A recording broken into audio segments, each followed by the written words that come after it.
Hello friends, today we will discuss 3D stress systems. So normally this kind of problem will be there in the paper for 6 marks. Okay. So there is a probability. Okay. So either this kind of problem will be there or the problems which we have discussed previously, those kind of problem will be there. So surety is not there, but sometimes this kind of problems I have seen in the paper. So that's why we are covering this topic. Okay. So this topic is come under 3D stress system. Okay, so till now whatever problems we have seen is under 2D stress system only. Why? Because we are dealing with the stresses in x direction and y direction. We never try to talk about the third dimension. That's why most of the problems that we have covered till now are along two dimension only, and these problems are under three dimension.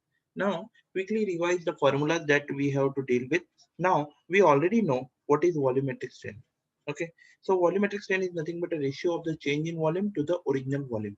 And it is given by the formula strain, volumetric strain as change in volume upon original volume.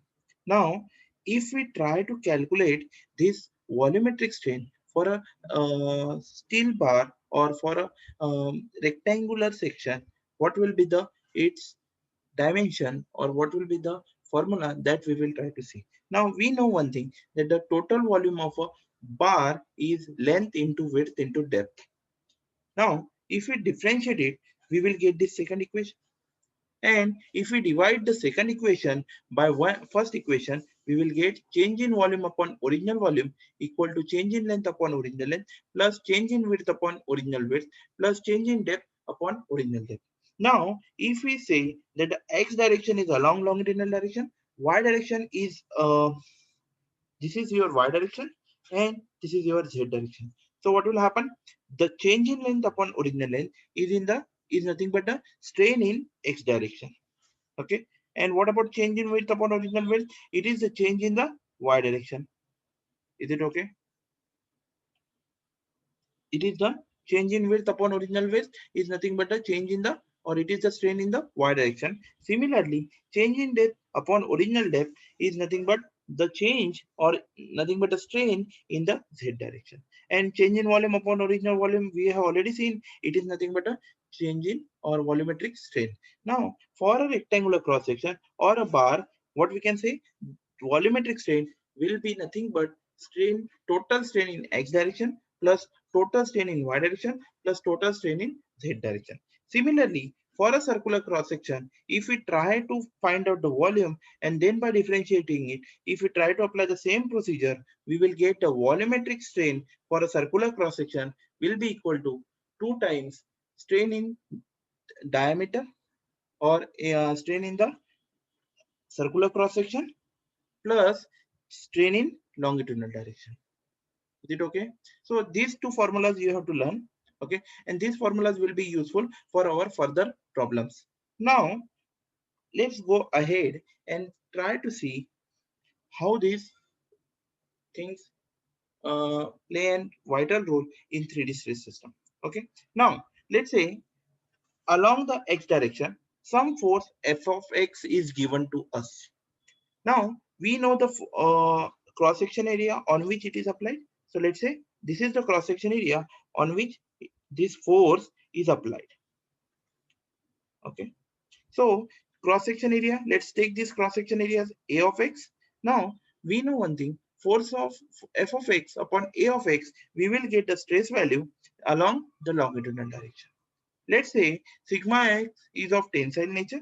If tensile nature of stress is applied along the x direction, what will be the effect of it along other two directions? See, if I am pulling a rubber in longitudinal direction, or if I am pulling the rubber, what will happen with the other dimensions? Means what will happen with the cross section of the rubber? The cross section area of the rubber will start reducing. The same thing will happen in this bar. What will happen?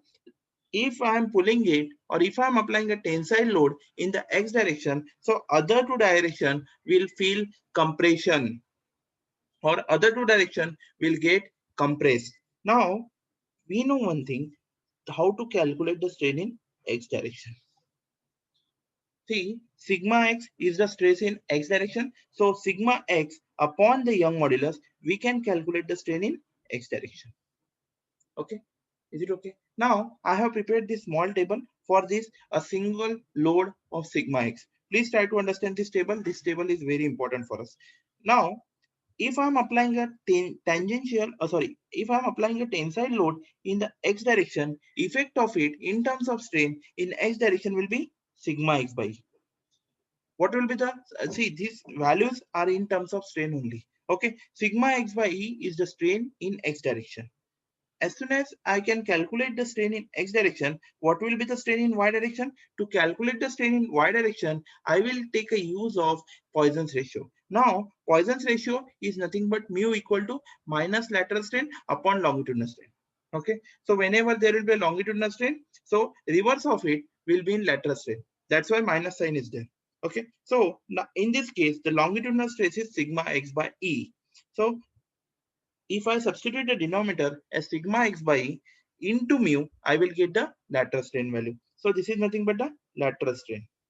Now, what are the lateral direction in this case? See, x is your longitudinal direction, whereas other two remaining direction will behave like a lateral direction in this case. So, in y direction, the strain value will be mu sigma x by E.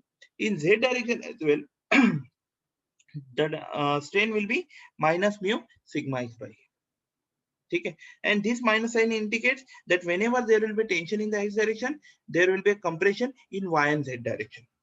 The effect of it will be compressive effect in other two directions. Okay, so this thing is very important. Okay, after this, please try to understand if I am applying the force in all the directions. Okay, so what will be the effect of it, that we have to see. Okay, now please try to understand. We have already discussed, if I am applying a tensile load sigma x or tensile stress sigma x in x direction, this will cause sigma x by E strain in x direction, and there will be a compressive effect in other two directions. And those values of strain in y and z direction due to sigma x will be minus mu sigma x by minus mu sigma x by. Now, if I'm applying a tensile stress in y direction, okay, if I'm applying a tensile stress in y direction, so in y direction, I will get the tensile nature of strain, whereas in x and z direction, due to this sigma y, I will get compressive nature of stress or compressive nature of strain, and that will be minus mu sigma y by E and minus mu sigma y by E. See what we are trying to do, we are trying to calculate the strain in its own direction.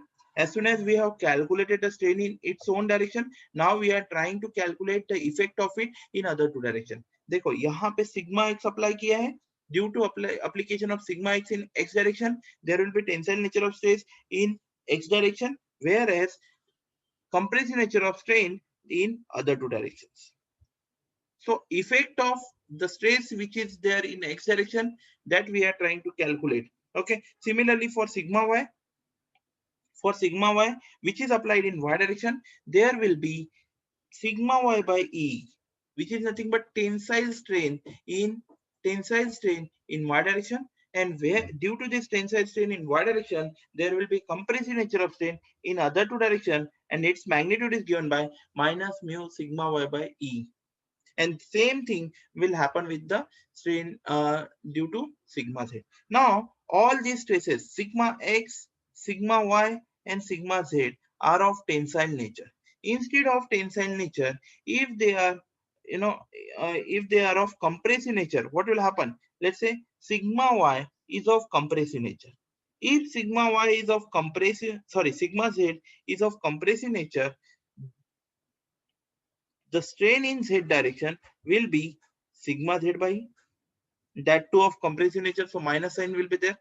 Next, in x and y direction, due to this compressive nature of strain in z direction, there will be a tensile nature of strain in other two direction. So it will be given by mu sigma z by E and mu sigma z by E. So in this way, we have to adjust this minus sign while calculating the problem. Now, next thing, please try to understand in the x direction, due to these three stresses, there will be three strains. Okay, so due to sigma x in x direction, there will be a tensile nature of sigma x by E. Okay, and due to the sigma y in the x direction, there will be a compressive nature of minus mu sigma y by e, and due to the sigma z in this problem, as it is of tensile nature, so there will be a compressive nature of strain in x direction. Okay, now what will be the total strain in x direction? If we try to calculate it, we have to sum all these three strain values. So if we try to sum them, it will be sigma x by e minus mu sigma y by e minus mu sigma z by e. So this will be the strain in x direction. So vertically, we have to add them together to get the strain in x direction. So strain in x direction is nothing but E of x. So in this case, E of x will be sigma x by e minus mu sigma y by e minus mu sigma z by e. Similarly, E of y will be equal to minus mu sigma x by e plus sigma y by e minus mu sigma z by e. E of z will be equal to minus mu sigma x by e minus mu sigma y by e plus sigma z by e. Now we already know that sum of all these strain we will get the volumetric strain. So for a rectangular bar, volumetric strain will be nothing but the sum of all these values. Okay. So once we have calculated it, it is nothing but change in volume upon original volume. So by calculating the total volume, we can get the change in volume answer. Okay. Is it okay? Now let's try to solve one problem based on this. This is the problem from May 13 paper. Okay. So let's take this problem.